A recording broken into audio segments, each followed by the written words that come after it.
Greetings, YouTube. One of the things I've ran into repeatedly over the years has been the concept of a meritocracy. The idea that you earn your place in society through your education, your skill set, and your personal effort. That if you know A, B, and C, that has a value. And it's higher than someone that just knows A and B, which is also higher than someone that just knows A. That sounds really attractive to some people. And to the most numerous people I've ever encountered that particular idea sounds attractive to have been white, straight, cisgender men. I've lost track of how many of those that I've encountered that like the idea of the meritocracy.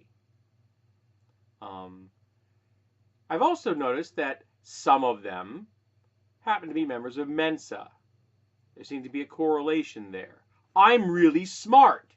That means I am owed a higher position in society. And even a higher percentage of them have been either overt or at least passive libertarians. Sometimes they're little L libertarians, and sometimes they're big L libertarians. Now, that's different from someone who is a civil libertarian. I am a civil libertarian, but I am not a political libertarian, because actually there is no such thing as a political libertarian. It's all a religion. And they seem to really love the idea of meritocracy.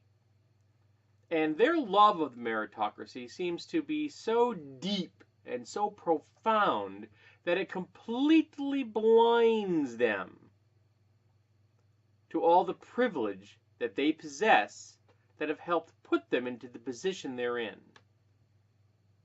They don't think about the hundreds of years in the United States just alone that white people have had more privilege than black people. They don't think about the red line process, which meant that their grandparents and their parents had a much easier time of getting a loan to get a house than did brown people and black people or Jewish people. Because depending on who you talk to, Jewish people are sometimes white. Jewish people are sometimes the hated people that need to be exterminated. But they're definitely not Christian, and they just can't live in our neighborhood, you know? They're blind to the privilege of being a man in the world. Flat out. They don't think about the fact that being male is an advantage, that it has granted them privilege. They've convinced themselves that, well, you know, women just don't like to go into STEM programs, or women just aren't good at business, and ignoring the concept that, you know, the systemic sexism and misogyny has either blocked or driven women out of those fields. They're just convinced themselves that women aren't good at them. And they'll tell people, women in particular, loudly, that their personal experiences and anecdotal evidence, which is not data, have shown them that women just aren't good at these things.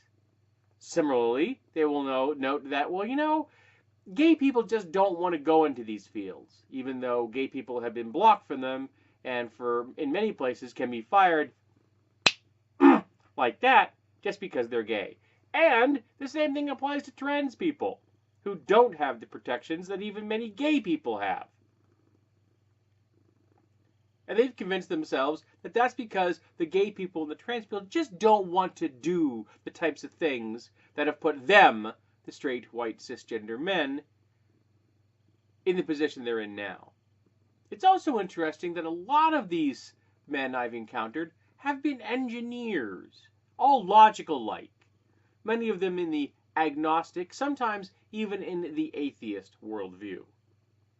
And yet it doesn't stop them from being deeply socially conservative and spouting just as much socially conservative hatred and bigotry as do theistic social conservatives, who will wave their holy books and yell from the pulpits of their holy houses, of their prayer rooms. But nope, these meritocracy advocates never seem to notice all the things that have helped put them where they are. And they have been so blind for so long that, like fish in the sea, they don't see the privilege at all. They just think this is how it is. And since they themselves have never experienced discrimination or prejudice or bigotry, that it doesn't exist. And when people complain about it, well, they're just being nitpicking, annoying people. They're being little snowflakes. Because the position seems to be, well, I've never experienced racism, so racism is ended. I've never experienced misogyny or sexism, so it must not exist. I've never been persecuted because I'm gay, because I'm not, so it doesn't exist. I haven't been persecuted because I'm trans, because I'm not, so it mustn't exist.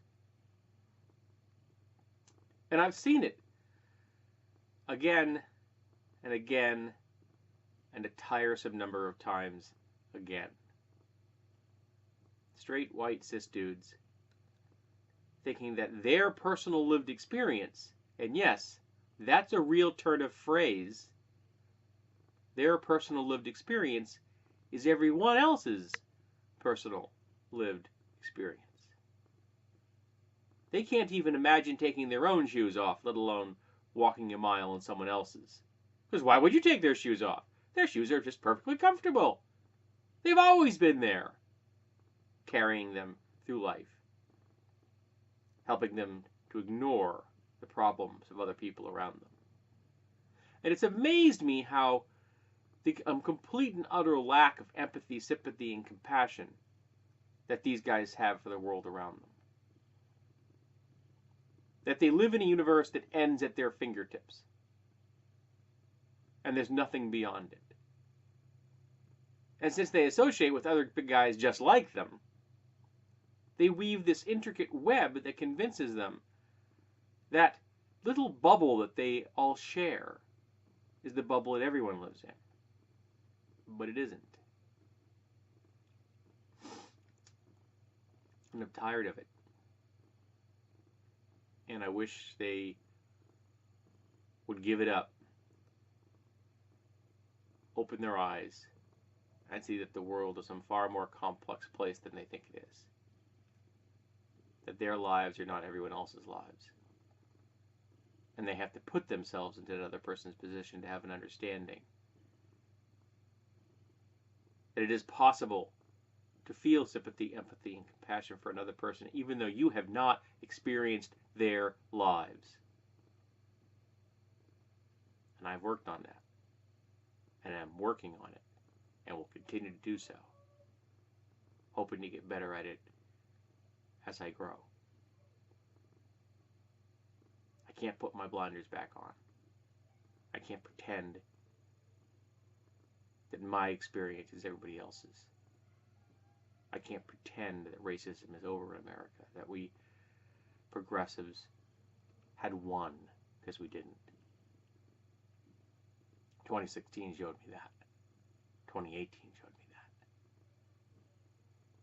Every day I look at the news, it shows me that.